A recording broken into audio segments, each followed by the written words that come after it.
Mana ada roh Tuhan sudah ada kebebasan. Roh Tuhan menghidupkan tubuh-tubuh yang fana ini. Tubuh kita yang fana.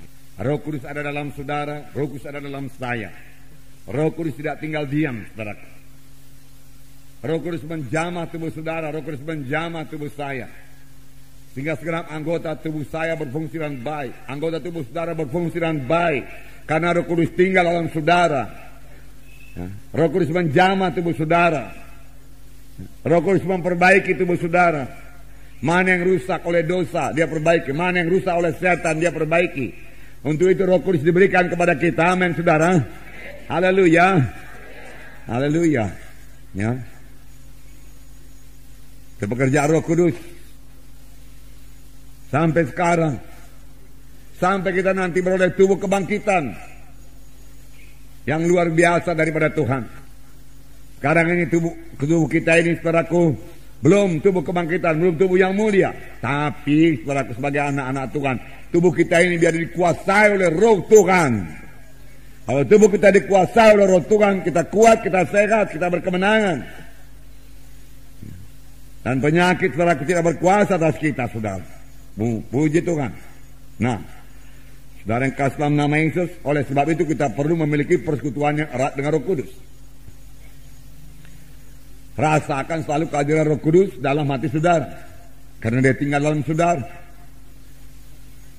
Anugerah Tuhan Yesus Kristus, kasih Allah Bapa dan persekutuan Roh Kudus adalah menyertai saudara sekalian. Bersekutu dengan Roh Kudus. Dengar suara Roh Kudus. Sebab firman Tuhan berkata, seberapa banyak anak-anak Tuhan dia dipimpin oleh Roh Kudus. Roh Kudus hidup, saudara. Dia berkata-kata, sama sebagaimana Yesus berkata-kata, Roh Kudus berkata-kata kepada saudara. Dan kita perlu mematuhinya. Firman Tuhan berkata, pada hari ini jikalau kamu mendengar suaranya, janganlah kamu mengeraskan hatimu. Patuhi suara Roh Kudus, membawa kemenangan pada saudara, membawa kehidupan kepada saudara, membawa keberhasilan kepada saudara, membawa kuasa kepada saudara, membawa urapan kepada saudara. Amin. Haleluya. Membawa kesembuhan bagi saudara. Haleluya. Oh, haleluya Yesus. Syukur Tuhan. Haleluya. Luar biasa Roh Kudus. Sepanjang saudara membiarkan dia memimpin saudara, luar biasa pekerjaan dalam hidup saudara. Sepanjang saudara biarkan, saudaraku, dia menguasai saudara, maka dia akan mengerjakan perkara yang besar dalam saudara.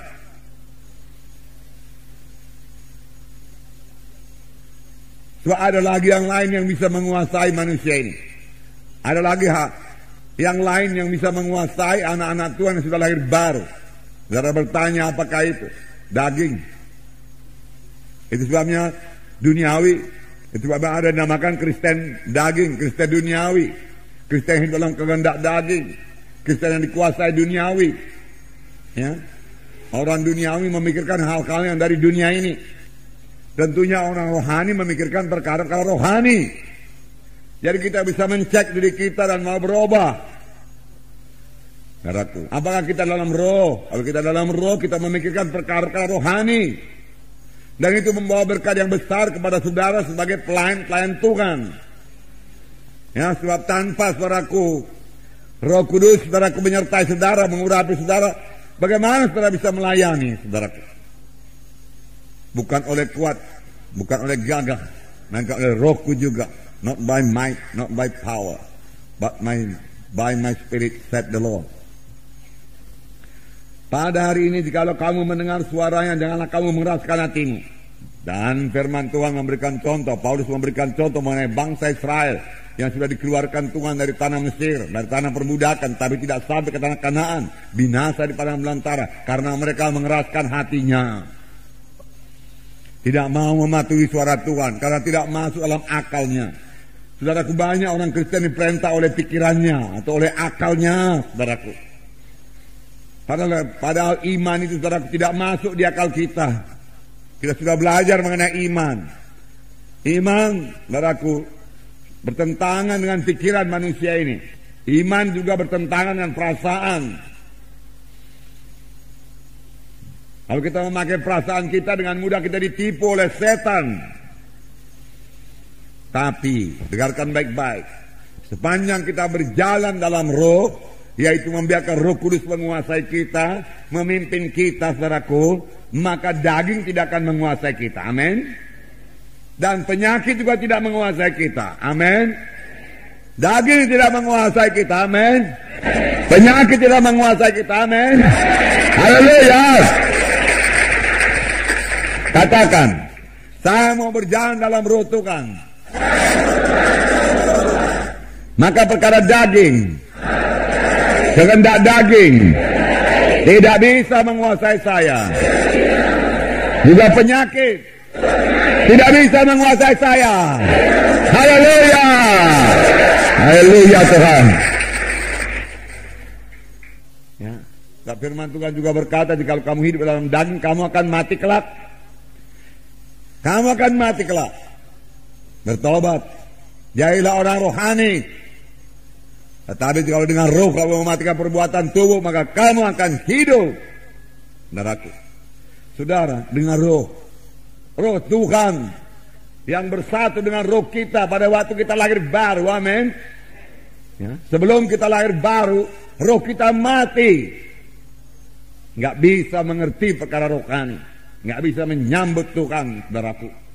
Tetapi sudah kita lahir baru, roh kita jadi hidup. Hidup roh saya, hidup roh saudara. Nah, roh Tuhan datang, saudaraku, itu dengan roh saudara untuk mengalahkan perkara daging, duniawi, mengalahkan penyakit. Itulah pekerjaan Roh Kudus. Tapi banyak anak-anak Tuhan tidak membiarkan Roh Kudus yang memimpinkan dia, saudaraku. Banyak anak-anak Tuhan masih dipimpin oleh pikirannya, perasaannya, saudaraku. Kalau Roh Kudus menguasai tubuh kita, Roh Kudus menguasai pikiran kita, Roh Kudus menguasai perasaan kita, saudaraku. Roh Kudus menguasai jiwa kita, saudara, maka penyakit tidak berkuasa atas kita. Mengapa, saudaraku? Karena penyakit, saudaraku, hanya berkuasa atas tubuh dan atas jiwa, saudaraku. Tetapi, saudaraku, setan tidak bisa menjamah roh saya. Roh saudara tidak bisa dijamahnya. Kalau roh yang sudah lahir baru itu kuat, berkuasa.